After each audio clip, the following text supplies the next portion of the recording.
الفرقان إليه تنصت الأكوان وفيه تعطر الآذان. Bismillahirrahmanirrahim. Assalamualaikum warahmatullahi wabarakatuh. Al-Quran dari segi bahasa adalah qira'ah, iaitu berarti baca. Manakala dari segi istilah pula adalah Al-Quran ialah kalam Allah yang bermukjizat, diturunkan kepada Nabi Muhammad SAW melalui perantaraan malaikat Jibril dalam bahasa Arab. Diriwayatkan secara mutawatir dan membaca setiap hurufnya adalah ibadah. Bermula daripada surah Al-Fatihah dan berakhir dengan surah An-Nas. Saya akan menerangkan tentang keistimewaan Al-Quran dan ciri-ciri Al-Quran. Yang pertama, saya akan menerangkan tentang keistimewaan Al-Quran. Keistimewaan yang pertama adalah ketinggian bahasa Al-Quran dari segi susunan dan kesusasteraan yang merangkumi semua aspek kehidupan dan berbagai jenis hukum. Yang kedua adalah Al-Quran telah menceritakan peristiwa-peristiwa yang bakal berlaku. Yang ketiga, Al-Quran juga telah menceritakan peristiwa lampau dan kisah-kisah umat terdahulu. Yang keempat, Al-Quran bertepatan dan menunjukkan perkara yang sesuai dengan teori dan amali. Dan keistimewaan yang terakhir adalah hukum Al-Quran sesuai dilaksanakan sepanjang masa, tidak mengira tempat, bangsa dan keadaan. Seterusnya, saya akan menerangkan tentang ciri-ciri Al-Quran. Ciri-ciri yang pertama adalah Al-Quran diturunkan dalam bahasa Arab. Sekiranya Al-Quran diterjemah kepada bahasa selain bahasa Arab, maka ia tidak dianggap sebagai Al-Quran dan tidak boleh berpegang dengannya. Ciri yang kedua adalah makna-makna dan lafaz-lafaz Al-Quran diturunkan dari sisi Allah Subhanahu Wa Taala. Tugas Rasulullah sallallahu alaihi wasallam adalah menerimanya lalu disampaikan dan dijelaskan kepada manusia. Berbeza pula dengan hadis Rasulullah sallallahu alaihi wasallam kerana makna hadis adalah dari ilham Allah Taala kepada Rasulnya, sedangkan lafaz-lafaznya adalah dari Rasulullah sallallahu alaihi wasallam sendiri. Dan ciri-ciri yang terakhir adalah Al-Quran dipindahkan dengan jalan mutawatir dengan secara tulisan dan dari mulut ke mulut. Dari zaman Rasulullah sallallahu alaihi wasallam sehingga kini, justeru tidak mungkin Al-Quran itu dipalsukan. Seterusnya kita beralih kepada kehujahan Al-Quran sebagai sumber hukum Islam yang utama. Yang pertama, Al-Quran merupakan kedudukan pertama dalam sumber-sumber hukum dan merupakan dasar aturan tertinggi yang merupakan wahyu, mengandungi pengajaran dan petunjuk kepada manusia. Antara pengajaran dan petunjuk kepada manusia adalah sumber hukum yang tidak boleh bertentangan dengan Al-Quran. Seterusnya membawa dalil umum untuk ditafsirkan oleh manusia. Yang ketiga adalah mengandungi perintah yang digunakan sebagai suruhan Allah. Yang kedua adalah hujah daripada Al-Quran. Al-Quran diturunkan kepada Nabi Muhammad, seterusnya disampaikan kepada manusia untuk diamalkan seisinya. Allah Subhanahu Wa Taala berfirman dalam surah An-Nisa ayat 105 yang bunyi, A'udzubillahi minasyaitonirrajim.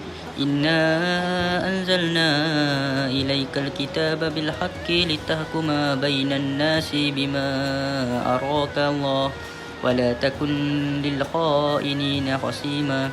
Yang bermaksud sesungguhnya kami telah menurunkan kitab kepadamu dengan membawa kebenaran supaya kamu mengadili antara manusia dengan apa yang telah Allah wahyukan kepada kamu. Dan janganlah kamu menjadi penentang kerana orang-orang yang membela ini adalah orang yang pengkhianat. Yang tiga adalah hujah daripada as-sunnah. Berpandukan hadis Nabi SAW yang maksud aku tinggalkan kepada kalian dua perkara. Jika kamu berpegang teguh kepada duanya, kalian tidak akan tersesat selama-lamanya, yakni kitab Allah dan sunnah Rasulullah. Yang keempat adalah hujah daripada ijma'. Ijma' ulama' bersetuju bahawa Al-Quran adalah hujah dan sumber utama yang wajib dirujuk dalam menentukan hukum dan perundangan Islam. Yang terakhir adalah daripada hujah akal. Rasulullah SAW menyelesaikan suatu masalah dan menetapkan hukum melalui sumber wahyu dari Allah SWT. Tajuk seterusnya ialah bukti Al-Quran sebagai sumber hukum Islam yang utama. Kebenaran Al-Quran, kehujahan Al-Quran itu terletak pada kebenaran dan tiada keraguan atasnya. Berdasarkan kehujahan Al-Quran, semua hukum di dalam Al-Quran wajib diikuti oleh seluruh umat manusia. Fungsi utama dalam kebenaran Al-Quran ialah sebagai petunjuk bagi seluruh umat manusia. Seterusnya ialah kemujizatan Al-Quran. Mukjizat yang bermaksud sesuatu yang luar biasa yang tiada kuasa manusia yang membuatnya. Ia juga merupakan suatu kelebihan yang Allah berikan kepada para Nabi dan Rasul. Seluruh Nabi dan Rasul memiliki mukjizat yang tersendiri, termasuk Rasulullah SAW. Al-Quran merupakan mukjizat yang terbesar yang telah diberikan kepada Nabi Muhammad SAW. Bukti dari mukjizat Al-Quran. Dalam Al-Quran terdapat ayat-ayat yang menyebut tentang kejadian pada masa akan datang dan apa-apa yang telah tercantum dalam ayat tersebut adalah benar adanya, seperti syurga dan neraka. Dalam Al-Quran juga terdapat fakta-fakta ilmiah yang ternyata dapat dibuktikan dengan ilmu pengetahuan pada zaman yang semakin berkembang, seperti ilmu geografi dan sebagainya. Seterusnya ialah dasar Al-Quran dalam membuat hukum menurut imam mazhab. Pendapat yang pertama ialah pendapat Imam Abu Hanifah. Imam Abu Hanifah berpendapat bahawa Al-Quran itu mencakup maknanya sahaja. Contohnya, dia membolehkan solat dengan bahasa menggunakan selain daripada bahasa Arab. Misalnya dengan bahasa Parsi walaupun tidak dalam keadaan mudarat. Yang kedua, pendapat Imam Malik. Imam Malik berpendapat bahawa kalam Allah yang lafaz dan maknanya berasal dari Allah. Imam Malik ni juga dia sangat menentang orang yang menafsirkan Al-Quran secara murni tanpa memakai ataf. Imam Malik mengikuti ulama salaf yang membatasi pembahasan Al-Quran sesempit yang mungkin. Seterusnya ialah pendapat Imam Syafi'i. Imam Syafi'i berpendapat bahawa Al-Quran merupakan sumber Islam yang utama dan beranggapan bahawa Al-Quran tidak boleh dilepaskan dari As-Sunnah. Kedudukan As-Sunnah adalah sumber hukum kedua selepas Al-Quran. Imam Syafi'i juga sangat mementingkan penggunaan bahasa Arab dalam solat, nikah dan ibadah lain. Akhir sekali ialah pendapat Imam Ahmad bin Hanbal. Imam Ahmad bin Hanbal berpendapat bahawa Al-Quran itu sebagai sumber pokok hukum Islam, kemudian disusun oleh As-Sunnah. As-Sunnah mempunyai kedudukan yang kuat di samping Al-Quran. Imam Ahmad juga sangat mementingkan pentafsiran dan yang datangnya dari As-Sunnah, iaitu dari Rasulullah SAW. Yang seterusnya ialah dalalah Al-Quran tentang hukum hakam. Yang pertama ialah dalil ibarah. Dalil ibarah ialah makna yang difahami dari lafaz, baik lafaz tersebut berupa zahir maupun nas, muhkam ataupun tidak. Firman Allah dalam surah Al-Hajj ayat ke-30 yang bermaksud, maka jauhilah olehmu berhala-berhala yang najis itu dan jauhilah juga perkataan-perkataan dusta. Jadi dengan dalil ibarah, ayat tersebut dapat difahami bahawa perkataan dusta adalah dosa. Yang seterusnya ialah dilalah isyarah. Dilalah isyarah ialah satu pengertian yang ditangkap dari sesuatu lafaz sebagai kesimpulan daripada pemahaman terhadap suatu ungkapan atau ibarat dan bukan dari ungkapan itu sendiri.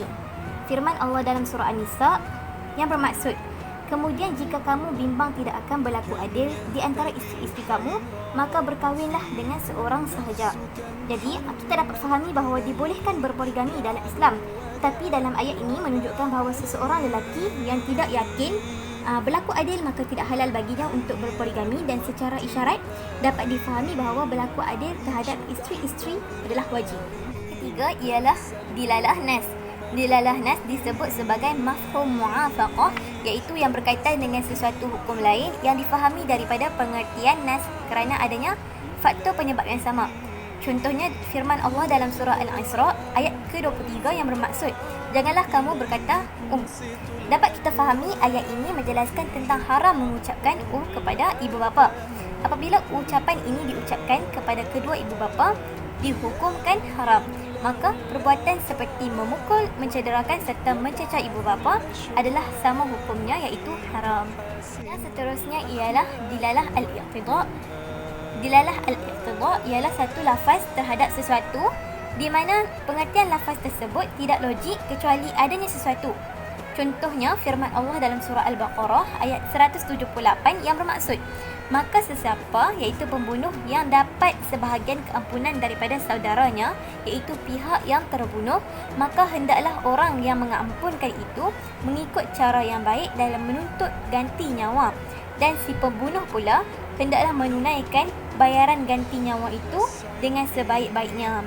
Jadi, ayat ini menjelaskan bahawa jika keluarga orang yang telah dibunuh telah memaafkan kesalahan saudaranya, maka hendaklah diikuti dengan sikap yang baik kepada orang yang diberi maaf. Contohnya memberi imbuhan kepada orang yang memaafkannya. Seterusnya adalah qat'i al-dalalah dan dhanni al-dalalah. Apakah itu qat'i al-dalalah? Ayat-ayat yang memberikan pengertian secara pasti dan memberi arti yang sangat jelas dan tidak ada kemungkinan membawa makna yang lain. Contoh mudah dalam surah Al-Ma'idah ayat 38, A'udzubillahi minasyaitonirrajim. Wasariqu wasariqatu faqta'u aydiyahum. Maksudnya, lelaki yang mencuri dan perempuan yang mencuri, potonglah tangan keduanya. Maka jelas, ayat tersebut adalah jelas dan tiada kemungkinan membawa makna yang lain. Manakala zanni adalah pula adalah ayat-ayat yang memberi erti yang kurang jelas sehingga boleh wujud beberapa kemungkinan.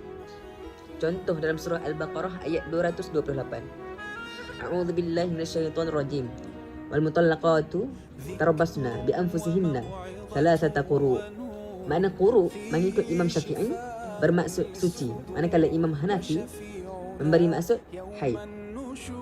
Maka jelas ayat tersebut memberi beberapa kemungkinan dari segi maknanya. تروي المدى وصفاته نبع الهدى نلقى الجنان